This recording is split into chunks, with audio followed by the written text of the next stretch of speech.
All right, everybody, Leo Cannell here with today's Seven Figures Club podcast. Remember, my friends, the goal of this podcast is to help you to join the Seven Figures Club, where only 5% of business owners ever get to make $1 million a year in their business. Today, we've got an amazing guest that we're here to present and introduce to you. We have the lovely and talented and entrepreneur herself, Alinka. RUTKOWSKA is the CEO of Leaders Press at leaderspress.com. Boy, what a great website. Leaderspress.com, a USA Today and Wall Street Journal best-selling press where she creates books for entrepreneurs and small business owners from scratch and launches them to bestseller status with a 100% success rate. She runs a hybrid publishing house with traditional distribution via Simon & Schuster. I was just in New York City walking down the streets and I saw Simon & Schuster right there. That's definitely, I think, the best publisher out there for entrepreneurs.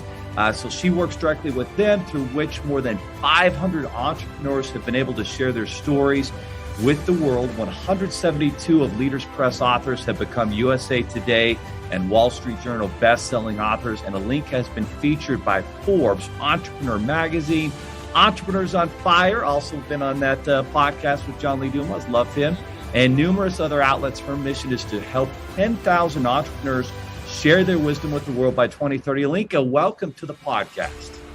There are over 32 million businesses in the U.S., and over 90% of them will never break seven figures in annual sales. So how do we as entrepreneurs or aspiring entrepreneurs break into that seven figures club?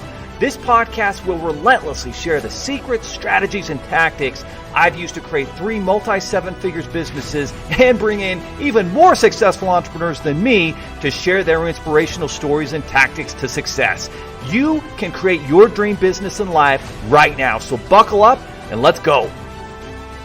Thank you, Leo, so much for having me. All right. So I guess my first question, we always like to find out a little bit about your background. What was your background and childhood like? Who was Alinka, growing up in secondary or high school? And what factors kind of led you down the path of entrepreneurship yourself? That's a great question. I like to look back and, try to see the connections, connect the dots of the path that got me here.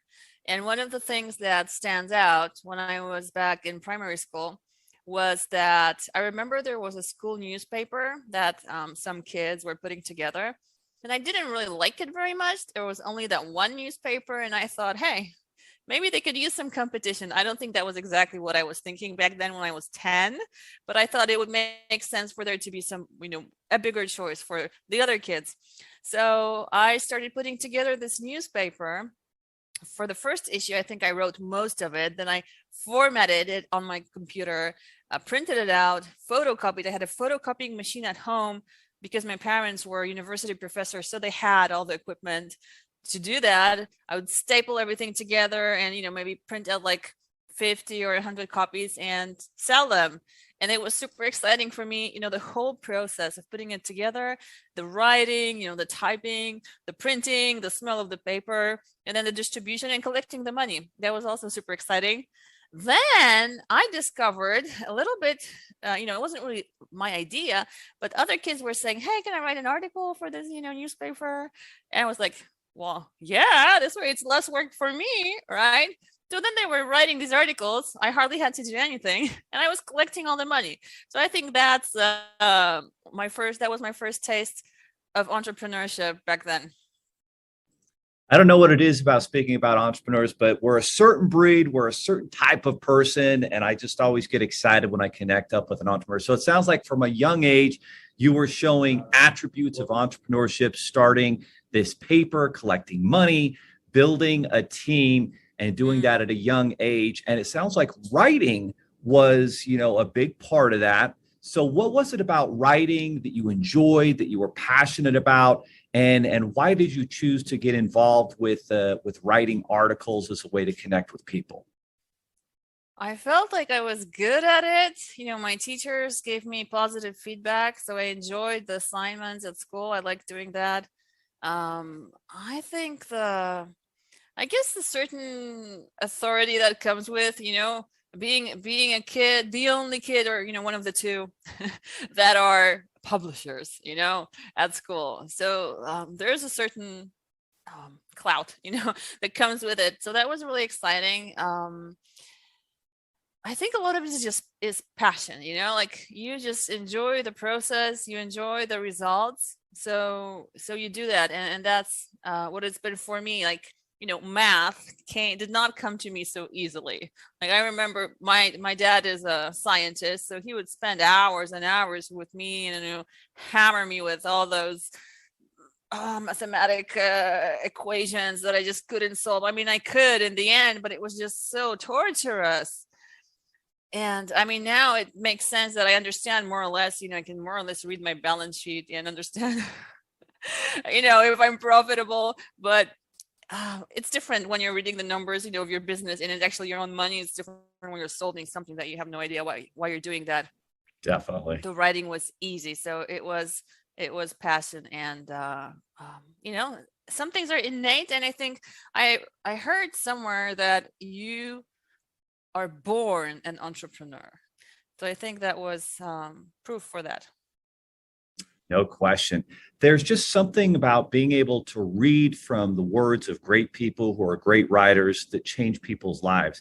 And there's videos out there that can make a positive impact. But for me personally, as an entrepreneur, nothing has changed my life or helped me, progress more as an entrepreneur other than reading from great authors and great writers, learning from their ideas, their expertise, and then implementing what I learn. So that said, obviously writing is very powerful in the ability to connect up with an audience. If you're a small business owner, you're an entrepreneur, and you're listening to this podcast, and you've been thinking that maybe it would be beneficial for you to write a book, maybe about the industry or the profession you're in, make the case for why a small business owner, entrepreneur, or even someone who's just thinking about writing should really look at it and consider, authoring a book as a serious endeavor. Right.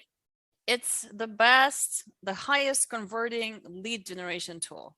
So my marketer friends have tested these things, and they have put on their landing pages various lead magnets, and some of them were webinars, either live, immediate webinars, or you have to wait, or a ticket to a summit or a live event. And the book was the one that most people opted in for.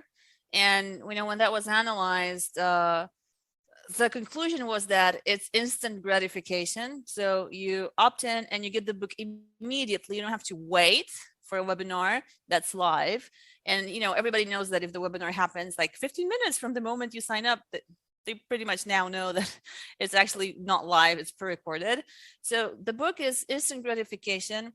It's also the highest density of knowledge that you can provide, respecting the recipient's time. So when you're talking, the density of what you're saying is not as high. So you're able to, spend half an hour listening to something or half an hour reading a book, and you will actually get more information from the half an hour of reading, because so much thought has been put into, crafting those words so perfectly. I mean, there are, of course, also benefits of doing what we're doing here right now, which is fresh. There's very little, the lead time is pretty short from the moment of the recording to the moment of the posting. Like it can be the same day even. Whereas the book, if you're doing it even super quickly, there is a longer period of time from the moment you write to the moment it's out there. But once you've done it, and once you explain what you're about, what your business is about, and when you give that book to your prospects, when they come to a sales call with you, you're talking to a completely different person, because you're already an authority in their eyes. They already know what you're about.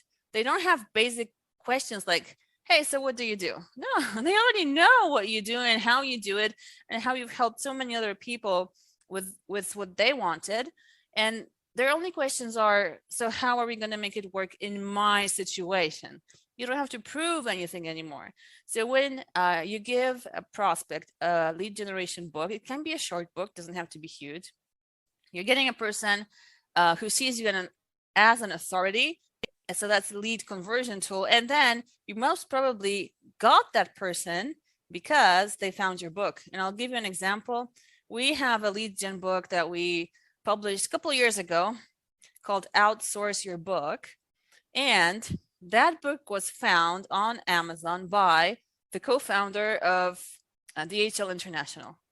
And now we have a pretty sophisticated outreach going on to find the perfect author for us to work with.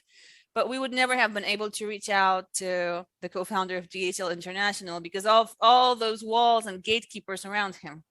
So the only way he could have found us was by finding us. And so he found the book on Amazon. Inside the book, there was a link to my calendar. He subscribed to that, signed up for a call, and then I saw DHL.com. I'm like, what? Co-founder of DHL International? And yeah, I got on a call with him, and then we did the book for him for DHL's 50th anniversary. That's an amazing story. We've all seen those DHL vans and trucks bring in, packages around the world. And you helped, that founder publish that book. That's unbelievable. So the thing that's interesting to me, guys, and I've spent millions of dollars on online advertising, on Facebook, on Google, on YouTube. And recently, in the last few months, I noticed that my video and webinars weren't getting the job done. The opt-in rates were going lower and lower. And my ad guy is like, listen, why don't we just give away a free book? You're an author. What if we did that? And I'm like, oh, I don't know. Okay. And then we started trying it, and our opt-ins and lead costs just keep on getting better and better every single week.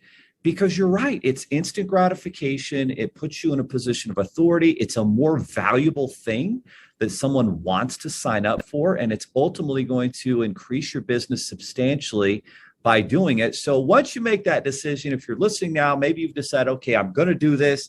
Where do I start? Alinka, where do I start in getting my book going? Do I put together an outline? Do I need to reach out to you and your team? Like, what's the next step? How do I actually start? I've got ideas. I'm an expert. I've got some success, but how do I put this in a format for a book?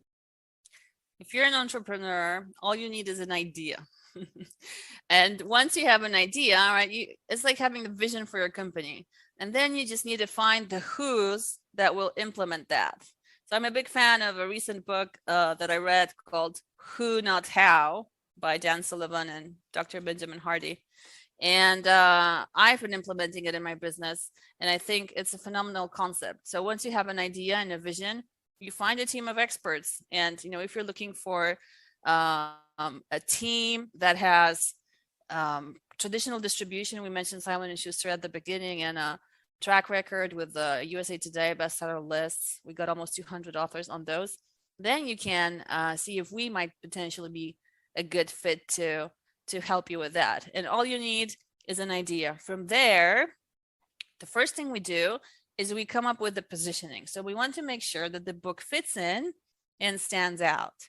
So for example, Outsource Your Book that I mentioned before, it has to fit in a category that already exists on Amazon, that readers are already interested in and buying books from. So that category for that book was authorship or writing skills, something along those lines. But then how do you stand out? You don't want to do a Me Too book. It has to be different. So when I was publishing Outsource Your Book, this was the only book that was not actually on writing.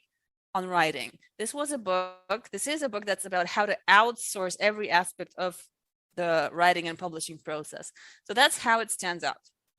So then the second step, and this is actually a framework that we've developed called the author framework. So I'm going through it without naming the various parts of it, but I'll give you the overview. Then we develop the outline, because once we have the outline, that's the game plan, then we can start interviewing the entrepreneur and get the book out that way. The ideas. Those interviews are all recorded, transcribed, and then the ghostwriter writes the book from those.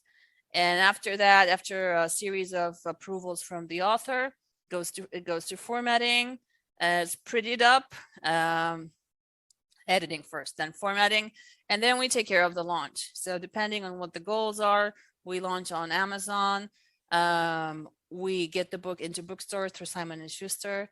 We launch the book on the USA Today, Wall Street Journal bestseller list. So if you come with an idea to the right team, you'll get that book on the bestseller list and on the bookshelves.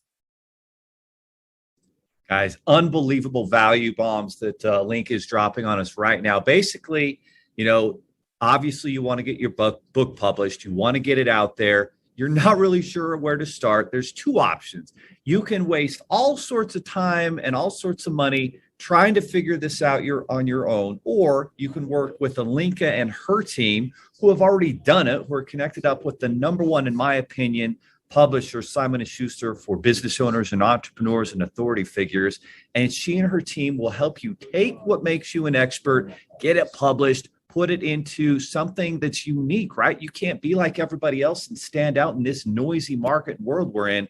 You've got to have an expert on your side. And it's the same thing that we do with business funding, right? Clients need the very best funding to launch and grow a business. They come to us, we get them the very best, more than they could ever do on their own, save them dozens of hours. And she's probably going to save you hundreds of hours. Get your book out and give it the best chance to succeed. So that leads me to my next question, Alinka. Where should a listener right now go to connect up with you and take the next step and see if it's a good fit to get working with you and your team? The best place to go to is leaderspress.com/discover. And that will give you two things. One, you'll get a free audiobook and also ebook of the book that we were talking about, Outsource Your Book. So if you're a listener and you're listening to this, you'll get the audiobook of Outsource Your Book. And you'll also get the chance to take a 1-minute quiz, which will tell you what type of book is the best type for you, depending on your goals. Because there's lead generators, there's short books, there's long books, there are legacy pieces. So the first thing you need to understand is why you want that book and what it's supposed to do for you. So if you go to leaderspress.com/discover, we will help you with the first step. Unbelievable. So right there, more value from Alinka. I'm at the website, guys. It's leaderspress.com/discover, leaderspress.com/discover. A very easy, simple, powerful website to go to. And then there's two options. You're either doing a lead gen book to generate, leads for your business, which is what it's all about. Or maybe, you've built your business pretty strong and now you want to have a legacy piece about your story, maybe something like Shoe Dog, what Phil Knight did, something like that. And that's going to be a different type of book. So amazing stuff, guys. Leaderspress.com/discover. Once they get in that process and they're putting it together, what's kind of one of the biggest factors in deciding whether a book is going to be successful or not? It's that positioning part that we do right at the beginning. So you really want to see exactly where your book is going to be on the bookshelf before you even start writing it. And if you look around and talk to authors, you will hear people who spent 10 years writing a book out of their heart, and then it doesn't fit anywhere. It's either a Me Too book that somebody's already written before. And so I'm not going to say it's wasted time. It's a wasted opportunity. No, but the audience is much smaller for sure, because you want something that people are already looking for, but that stands out, that is different, that there's something, you have to give them a reason. And that's with your title and your book cover, which is your most important marketing tool. You have to give the reader a reason to buy your book and not the one right next to you. And this is what we've perfected at Leaders Press. Hey, man. So guys, you've got to have something that sets yourself apart, but it starts from the very beginning. If you fail to plan on failing. And if you're trying to figure it out all on your own, good luck. Or you could work with an expert who's already done it. I recently was at an event speaking with David Meltzer, who runs a very large sports marketing agency, and he said, "Listen, guys, the key to success is simple. Find someone who's already done what you want to do and ask them for directions." Alinka has already done this. She's done it over and over again for business owners and entrepreneurs. Ask her for the roadmap and directions, and success can be yours. That's a great quote. All right, my friends. So make sure you go to leaderspress.com/discover. Alinka, thank you so much for being on the podcast. Leave us with the last word of wisdom why someone should take action right now. Well, think about what's going to happen 75 years from now. What will people remember? If you left a book behind, they will remember you. There it is, guys. Leave a legacy for your friends, for your family, for your children, for society. Make the world a better place by leaving your message, because your message truly matters. And work with Alinka and her team, and your odds for success are going to go up big time. All right, guys, take action. If you do anything today, take action. leaderspress.com/discover. Work with Alinka and her team. Become a published author. Set yourself apart from the competition. And we'll see you next time on the Seven Figures Club podcast. Are you looking for more seven-figure secrets, content, or even how you can launch your own recession-proof business? Then check out sevenfigures.com. That's the digit 7, FIGURES.com, where we share more videos, stories, strategies, funding solutions, entrepreneurial education, and even the secret business type that's recession-proof. Thank you for listening, and if you're finding value in our podcast, please give us a 5-star and invite others to join the club.